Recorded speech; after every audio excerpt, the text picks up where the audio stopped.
So what'd you think of that Bible story? Sometimes I think Jesus really likes to throw us for a loop.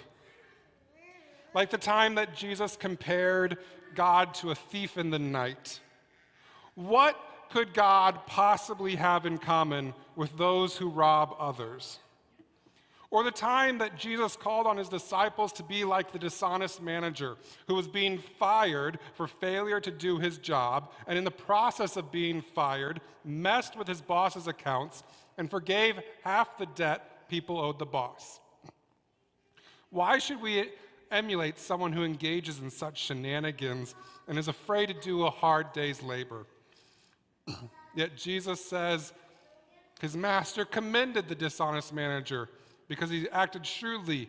For the children of this age are more shrewd in dealing with their own generation than are the children of light. And so I'm telling you, disciples, make friends for yourselves by dishonest wealth, so that when it is gone, they may welcome you into the eternal homes. So somehow, that story makes sense to Jesus, and today is no different. Jesus lifts up in this story, one, a cruel boss who vacations for months at a time and throws employees aside like trash.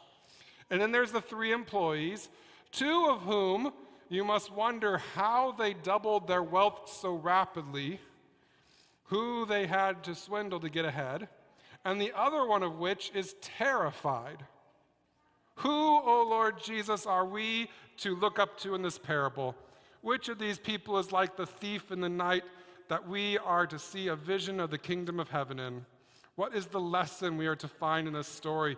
Or to quote the disciples from earlier in Matthew's gospel, why, Jesus, do you speak in parables? Just be plain about it. Tell us what you're saying. Why parables? To which Jesus answered his disciples with the exact words he puts in the mouth of the master in today's parable.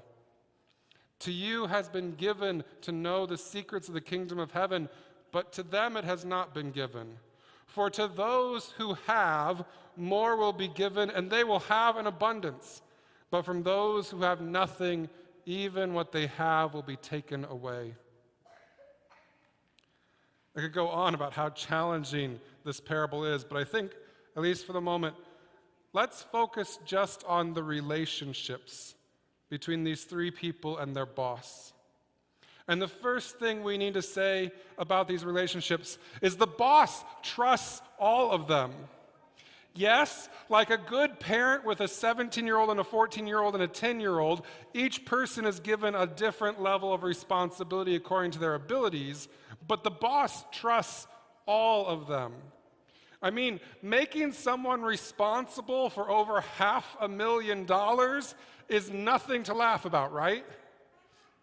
Whether it's the first employee, the second employee, or the third, all of them are trusted by the boss.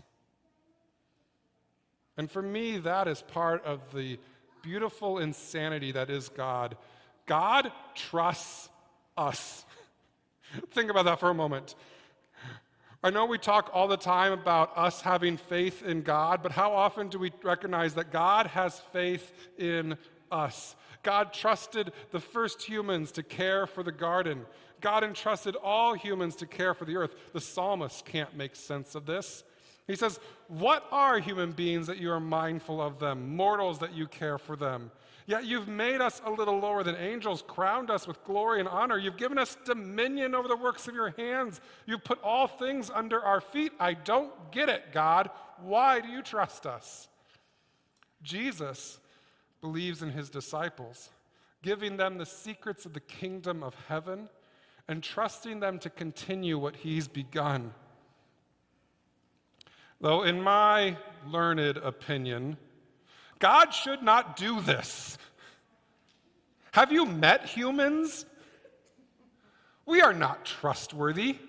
We mess up all the time. We drink, cheat, steal, and lie, and then we write country songs about how we drink, steal, cheat, and lie. And yet, it is most certainly true that God trusts us. And in that trust, God has given us gifts, talents, responsibilities, blessings, grace, the secrets of heaven. Some of us have even been given money, resources, wealth, prosperity. Just like God, the boss trusts his employees. However, the relationship doesn't necessarily go the other way. The first two, they do trust their boss, and they want to show their boss that they can be trusted. I think it's like that first time that you were allowed to stay home by yourself as a teenager. On the one hand, you could have thrown a party, right? But being able to be on your own, this is huge. You don't want to lose this privilege, so you get all your chores and homework done. Then when your parents find you playing video games, they don't mind because you've been responsible already. The third employee, however, is scared. It'd be like after claiming you were ready for the responsibility of being home alone, you came home and instantly locked yourself in your room. And when your parents came home, they found you in a cardboard fort wrapped around your security blanket. Rather than acting like you'd been given the freedom of the whole house, your fear trapped you in a small little corner of your room. Clearly, you're not ready for this responsibility.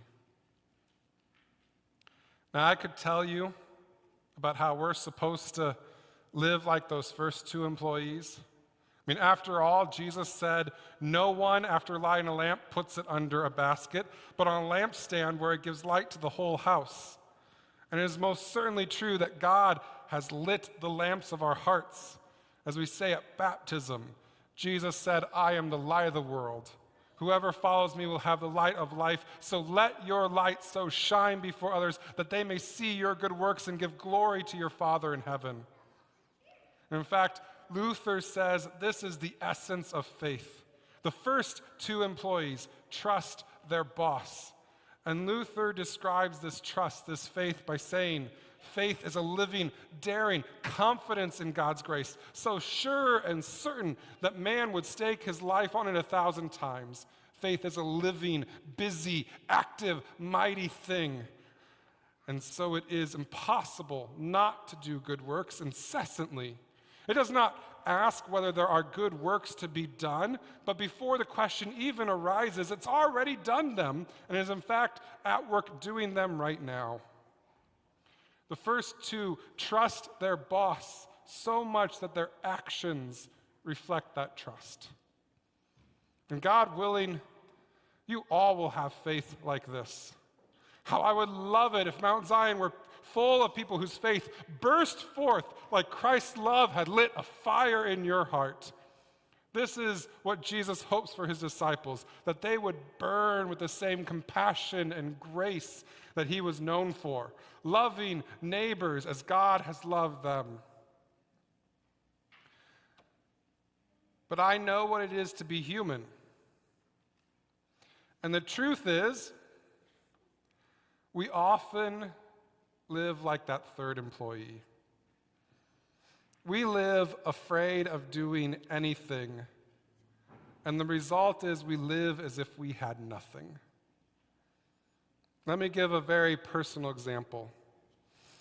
Like all of you, I live in a city.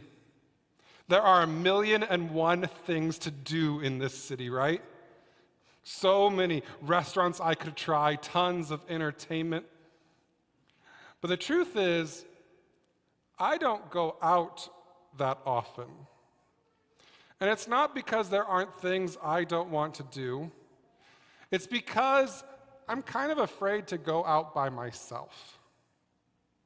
I could go try a new restaurant, but the times I do that, I'm the only person in the building there by themselves. And don't feel sorry for me. I have things I love doing as a single person. But there are so many experiences I pretend just don't exist because I'm afraid to feel alone in a crowd. And it's not just me. We all live in this type of fear. Israel and Palestine are a great example. They live afraid of each other. And as a result, act as if the lives of the other citizens don't matter. as if the other shouldn't exist. Fear causes them not to value one another. Or there's this story that I've heard time and time again. It goes like this. Two people get into a fight, and afraid of dealing with their problems or facing one another, they live as if the other person doesn't exist anymore. If there's a social event and one is in attendance, you can be sure the other one won't be there. But sometimes the story is as simple as not believing in yourself. I always say, if you can hum, you can sing, okay? If you can hum, all you gotta do is open your mouth, and that's singing. And yet people are afraid to join the choir because they say, I can't sing. And even the people in the choir are afraid to have a solo for fear that people will discover they've been faking it the whole time. How much do we miss out on because we can't imagine that God has given us so many more gifts than we realize? How much is lost in this world because we're simply afraid to try? As Americans, we are surrounded by abundance. As Christians, we've been given the secrets of the kingdom of heaven. As humans, we've been given a whole planet to rule. And yet, when we're afraid, we live as if we have nothing at all. And the question is, how does God respond to our fear? Is God like that boss who proves the third employee right, jumping off in an angry tirade, firing the employee and throwing them out on the street with nothing? Or is God like the proclamation made in Exodus, where God says, I am merciful and gracious, slow to anger, abounding in steadfast love and faithfulness? Does God remain faithful to us even when we are faithless to God? 2 Timothy 2:13 would say, yes, yes indeed. Even if we are faithless, God remains faithful. And it's this enduring faithfulness, this steadfast love that frees us from the fears that bind our lives. It's this enduring faithfulness, this steadfast love that changes third employee fears into first employee joys. Because this is what the cross is all about. Just as the boss in this story handed over his wealth to the employees, at the beginning of the next chapter, in chapter 26, Jesus tells his disciples, now the Son of Man, God's greatest treasure, is going to be handed over to the people of this world. And just like that third employee who buried the treasure he'd been given out of fear of his boss, so too we will bury the treasure God gives us, afraid of what could happen if that treasure lives. But God will not let this treasure remain buried in our hearts because he knows that these dry bones can live. God is going to roll away the stone trapping us in fear and use the treasure we've hidden to give us life.